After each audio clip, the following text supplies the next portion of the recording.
Hi കൂട്ടുകാരെ, പുതിയൊരു വീഡിയോയിലേക്ക് എല്ലാവർക്കും സ്വാഗതം.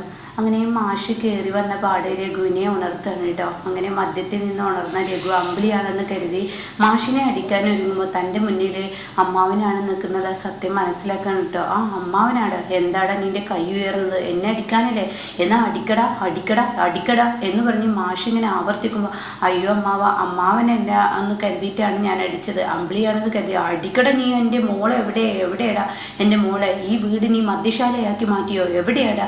അയ്യോ ഞാനല്ല, അമ്മാവൻ്റെ മകളാണ്. എന്താടാ നീ പറഞ്ഞത്? അതെ, അമ്മാവൻ്റെ മകളാണ് മദ്യപിച്ച് ഈ വീടൊക്കെ ഇങ്ങനെ ആക്കിയത്. രഘു മദ്യപിക്കുമ്പോൾ ഡീസൻറ്റിലാണ് കുടിക്കാറുള്ളത് എന്ന് പറഞ്ഞ് സംസാരം തുടങ്ങുമ്പോൾ എന്തൊക്കെയാടാ നീ എന്നോട് പറയുന്നത്, എൻ്റെ മകളെ ഈ അവസ്ഥയിൽ നീ ആക്കിയിരിക്കേ, എന്തൊക്കെയാടാ ഞാൻ ഈ കേൾക്കുന്നത് എന്ന് പറഞ്ഞിട്ട് മാഷ് അമ്പിളി എന്ന് പറഞ്ഞ് അമ്പിളിയുടെ അരികിലോട്ട് ഓടുകയാണ് കേട്ടോ. അമ്പിളിയാണെങ്കിൽ കതക് കുറ്റിയിട്ട് കിടക്കുന്നത് കൊണ്ട് തന്നെ ഒരുപാട് വട്ടം മാഷ് കൊട്ടിക്കൊണ്ടിരിക്കുകയാണ്.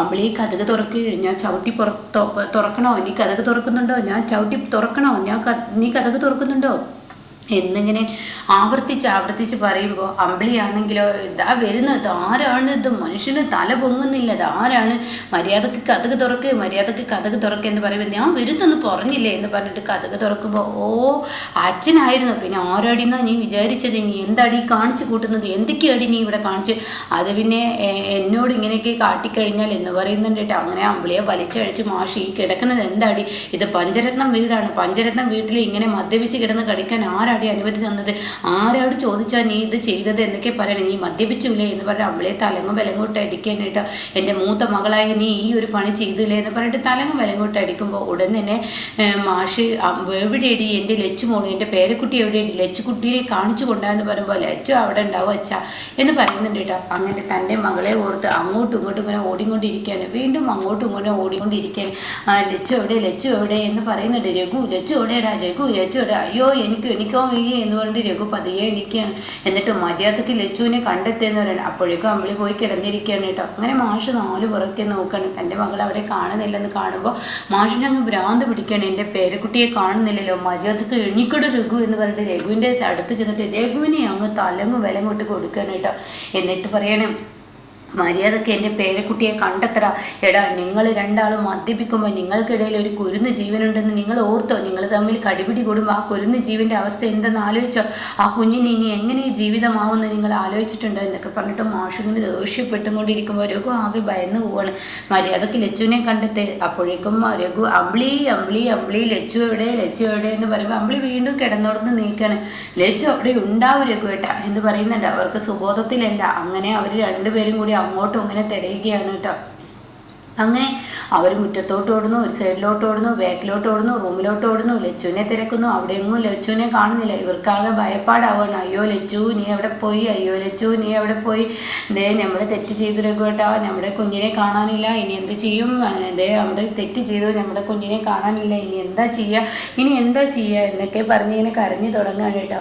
ആ സമയം ഇങ്ങനെ അനന്തമാഷ് തൻ്റെ ഭാര്യയുടെ അടുത്ത് നിന്ന് നിൽക്കണേ, ലക്ഷ്മിയോട് പറയണേ, ലക്ഷ്മി നമ്മുടെ കുടുംബം നശിച്ചു എന്ന തോന്നുന്നത് എന്തെല്ലാം ഞാൻ കണ്ടിരിക്കുന്നു, ഇനി ഇതും ഞാൻ കാണേണ്ടി വന്നിരിക്കുന്നു, എന്തൊരു ജീവിതമാണ് എൻ്റെ, എന്തൊരു കഷ്ടമാണ്, ഞാൻ നിൻ്റെ അടുത്തോട്ടൊന്ന് വന്നെങ്കിലോ എന്ന് ഞാൻ ചിന്തിച്ചു പോകുന്നു, എനിക്ക് സമാധാനവും സന്തോഷവും കിട്ടുന്നില്ല, ഇതൊക്കെ കാണുമ്പോൾ അങ്ങനെയാണ് എനിക്ക് തോന്നുന്നു, എല്ലാം കൊണ്ടും മടുത്തു എന്ന് പറഞ്ഞ് തൻ്റെ ഭാര്യയോട് മനസ്സ് തുറക്കുകയാണ് കേട്ടോ. ഈ സമയം അമ്പിളി പറയണേ, ദേ രഘുവേട്ടാ നമുക്ക് പോലീസ് സ്റ്റേഷനിൽ പരാതി പറയാം, അച്ഛനോട് പറയാണ് നല്ലത്, ഇനിയിപ്പോൾ നമ്മുടെ ലച്ചുവിന് എന്താ പറ്റി രഘുവേട്ടാ എനിക്കറിയില്ല, ലച്ചു എവിടെ എന്നൊക്കെ ഇങ്ങനെ പറഞ്ഞ് കരഞ്ഞുകൊണ്ടിരിക്കുകയാണ് കേട്ടോ. ആ സമയം വീണ്ടും ഇങ്ങനെ മാഷിൻ്റെ ഭാര്യയുടെ മുന്നിൽ നിന്ന് കരയുമ്പോൾ ഉടൻ തന്നെ അമ്പിളി പിറകെ നിന്ന് അച്ഛ എന്ന് പറഞ്ഞ് വിളിക്കാൻ. അപ്പോഴേക്കും രഘു വിളിക്കാൻ കേട്ടോ, അച്ഛ ലച്ചുമോളെ കാണാനില്ല എന്ന് പറയുന്നത്. ഇത് കേൾക്കുന്ന മാഷ് രണ്ടാളെയും പിടിച്ച് പിന്നെയും അടിച്ചും കൊണ്ട് പറയാണ്, എടാ നെറികെട്ടവരെ, നിങ്ങളെയാണല്ലോ ഈ കുടുംബം ഏൽപ്പിച്ച് ഞാൻ പോയത്, എൻ്റെ കുടുംബം നിങ്ങൾ ഈ അവസ്ഥയിലാക്കിയില്ലേ, എൻ്റെ പേരക്കുട്ടി അവളാണ് എനിക്ക് മൂല്യം, അവളില്ലാതെ ഈ വീട്ടിൽ നിങ്ങളെ ഞാൻ നിർത്താൻ സമ്മതിക്കില്ല, എൻ്റെ പേരക്കുട്ടി എവിടെയാണോ അവിടെ നിങ്ങൾ കണ്ടെത്തണം, ആ പാവം പൈതലിനെ നിങ്ങൾ എങ്ങോട്ടേക്ക് പറഞ്ഞു വെച്ച് മര്യാദക്ക് നിങ്ങൾ എൻ്റെ മുന്നിൽ നിന്ന് പോയിക്കോ, മര്യാദക്ക് ഈ വീട് വിട്ട് രണ്ടെണ്ണം ഇപ്പോൾ ഇറങ്ങണം, ലച്ചുവിനെ കൂട്ടി ഇനി ഇങ്ങോട്ടേക്ക് വന്നാൽ മതി, ഈ വീട്ടിൽ എനിക്ക് ഇനി താമസമില്ല എന്ന് പറഞ്ഞിട്ട് മാഷ് അവരെ ഇറക്കി വിടുകയാണ് കേട്ടോ. എന്നാൽ ഈ സമയം അവരാകെ ഭയന്ന് ഉമ്മറത്ത് തന്നെ നിൽക്കുകയാണ്. ഇതേ സമയം മാഷി ഈശ്വര എൻ്റെ കുഞ്ഞ് എവിടെയാണാവോ എന്ന് പറഞ്ഞിട്ട് തൻ്റെ റൂമിലിരുന്ന് കരയാണ്. എൻ്റെ കുഞ്ഞ് എവിടെയാണാവോ, എൻ്റെ ലച്ചുമോൾ എവിടെയാണാവോ, ദൈവേ അവളെ കാത്തോളണേ, അവൾക്ക് യാതൊരുവിധ കുഴപ്പങ്ങളും ഉണ്ടാവരുതേ, അവളെ കാത്തോളണേ, അവൾക്ക് യാതൊരുവിധ കുഴപ്പങ്ങളല്ലാതെ അവളെ സംരക്ഷിക്കണേ, എന്തൊക്കെയാണ് ഇവിടെ സംഭവിക്കുന്നത് ഈശ്വര, എൻ്റെ കുഞ്ഞ് എന്തായാലും അവർക്ക് രണ്ടുപേർക്കും ഇപ്പോഴും സുബോധമില്ല, ഞാൻ പോട്ടെ, ഞാൻ എൻ്റെ കുഞ്ഞിനെ കണ്ടെത്താൻ പോട്ടെ, ഞാൻ തന്നെ ഇറങ്ങിട്ട് അതായിരിക്കും നല്ലതല്ലേ, എങ്കിൽ എൻ്റെ കുഞ്ഞിന് എന്തെങ്കിലും സംഭവിക്കും എന്ന് പറഞ്ഞിട്ട് അവിടെ നിന്ന് മാഷ് ഇറങ്ങുമ്പോൾ മാഷിൻ്റെ കാല് പിടിച്ച് ലച്ചു വലിക്കുകയാണ് കേട്ടോ. ഇതേ സമയം മാഷ് പെട്ടെന്ന് ഇറങ്ങി വരികയാണ്.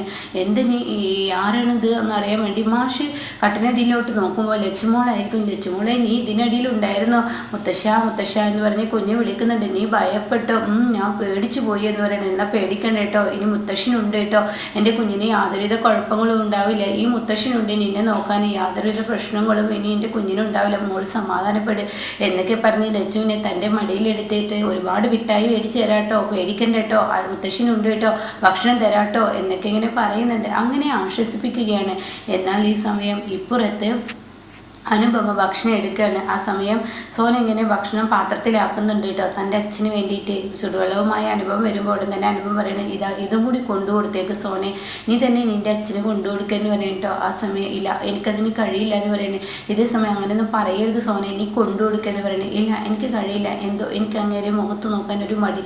സോനെ, നീയും സത്യനും നീ ആ മനുഷ്യനെ മനസ്സിലാക്കാൻ ശ്രമിക്കണം. നിങ്ങളുടെ അച്ഛനല്ലേ, എത്രയായാലും മരിച്ചുപോയ ഒരു അച്ഛൻ തിരിച്ചു വന്ന് വിചാരിച്ചൂടെ, അങ്ങനെയൊക്കെ ചിന്തിച്ചൂടെ, നിങ്ങൾ അത്ര മനസ്സാക്ഷി ഇല്ലാത്തവരൊന്നല്ല, നിങ്ങൾ നിങ്ങളുടെ അച്ഛനെ അംഗീകരിക്കണം, ആദ്യം ഇന്ദ്രേട്ടനെ അംഗീകരിക്കട്ടെ, അതിനുശേഷം ആവാ എന്ന് പറയുന്നുണ്ട് കേട്ടോ.